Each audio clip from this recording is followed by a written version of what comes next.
La SEMPRO est une SEM multi-activité. Elle est historiquement aménageur urbain, mais elle est également bailleur social et gère environ 400 logements. Elle est spécialisée dans l'accession sociale à la propriété et a également un certain nombre de filiales, filiales de promotion immobilière, filiales de gestion de locaux commerciaux.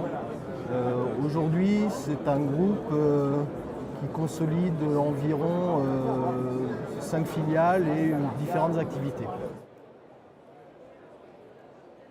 Alors la SEMPRO a été en 2009 a gagné le prix Territoriador de l'aménagement urbain le plus remarquable. Elle est vraiment spécialisée dans la restructuration de quartiers urbains. Son slogan est la SEMPRO aménageur de quartiers à vivre. C'est son métier historique depuis les années 1980. En parallèle, elle s'est fait une spécialité en accession sociale à la propriété et mène une opération depuis 2007, une opération très emblématique d'accession sociale à la propriété sur l'ensemble de son parc, avec une réussite assez innovante et qui fait aujourd'hui un peu référence dans le domaine de l'accession sociale. La SEMPRO est une SEM communale avec le principal actionnaire, la ville du Plessis-Robinson, à hauteur de 80%. Et donc ses réalisations principales se situent dans cette ville. L'aménagement de la cité Jardin, un aménagement de quasiment 20 hectares sur la ville dédié à cette opération. Mais depuis peu, elle travaille également en dehors de son territoire et mène une opération de réhabilitation du centre-ville de la ville de Romainville, par exemple, en Seine-Saint-Denis, donc territoire sur lequel elle n'intervenait pas jusqu'à présent.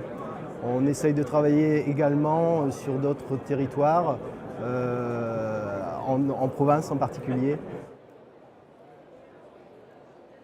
Le plus gros projet aujourd'hui qui nous préoccupe et qui nous donne toute notre énergie, c'est vraiment la réhabilitation du centre-ville de la ville de Romainville, en Seine-Saint-Denis.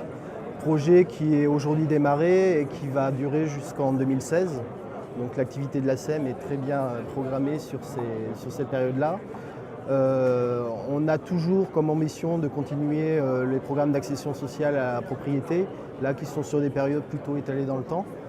Et le troisième gros point d'intervention, c'est la fin de l'aménagement de la ville du Plessis-Robinson. Aujourd'hui, on va dire que 3/4 de la ville est complètement réhabilitée.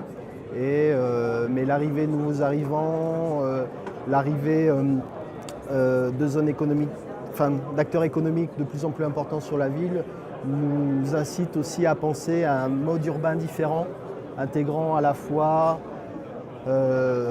l'activité de logement, l'intégration de l'activité du logement, des activités économiques, du tertiaire voire de l'industriel.